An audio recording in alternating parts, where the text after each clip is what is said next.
હું ચંદ્રિકાબેન ગોસ્વામી, હું Bhagat Singh university road ઉપર ભગતસિંહ ગાર્ડન આગળ હાઉસિંગ બોર્ડમાં રહું છું અને અમને બોર્ડ મારી ગયા છે. 5 દિવસની અંદર ખાલી કરવાનું કહે છે અને કે નળ કનેક્શન કાપી નાખવાનું કહે છે, લાઇટ કાપી નાખવાનું કહે છે.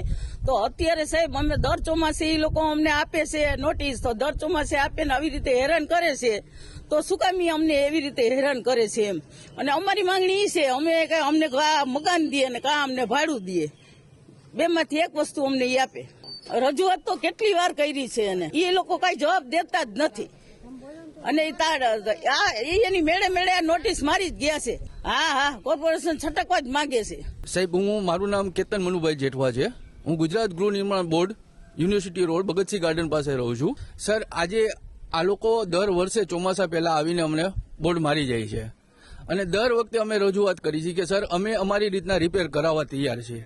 તો અમારી આગળ સ્ટ્રક્ચર રિપોર્ટ માંગે છે. પણ સર અમે આજે એટલા 35 વર્ષથી અહીંયા રહી છીએ, તો સાહેબ અમને સ્ટ્રક્ચર રિપોર્ટ કોણ આપે? આજે અમે અમારી જાત મહેનત બધે 200-500 રૂપિયા હાજરીમાં કામ કરે છે, છતાં અહીંયા ગમે એમ કરીને એડજસ્ટ કરે છે. અમે કોર્પોરેશનનો વેરો છે, લાઇટ બિલ છે કે ગુજરાત ગૃહ નિર્માણ બોર્ડના પૈસા છે, બધું ટાઈમસર રેગ્યુલર ભરી છે કે કોઈ એવું નથી, બરોબર. છતાં આવી રીતના અમને અને આજે જે અલ્ટિમેટ આપ્યું છે કે 5 દિવસમાં વીજળી જોડાણ અને નળ કનેક્શન તમારું કાપવામાં આવશે અને ઘર ખાલી કરી નાખો.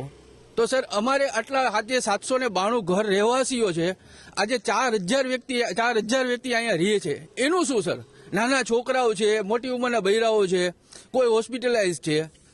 તો સાહેબ આટલા વ્યક્તિનું થાય શું? સાહેબ અમને એક તો પહેલી વસ્તુ કે ગમે કરીને આનું નિરાકરણ લેવું, અમને પીપીપી યોજનામાં લઈ જાઓ, અથવા કે ભાઈ તમે આજે ખાલી કરવાની અમને કહો છો કે ભાઈ તમે મકાન ખાલી કરો, તો અમને સામે સુવિધા આપો ને સાહેબ, કે ભાઈ સામે મકાન આપો. અથવા તો કોઈને એવું તમે કહો કે ભાઈ 3-4 વર્ષમાં પીપીપી યોજનામાં તમને મકાન આપી દેશે, ત્યાં સુધી એમાં જે કાંઈ ભાડું હાલતું હોય એટલું તમે સજેસ્ટ કરો.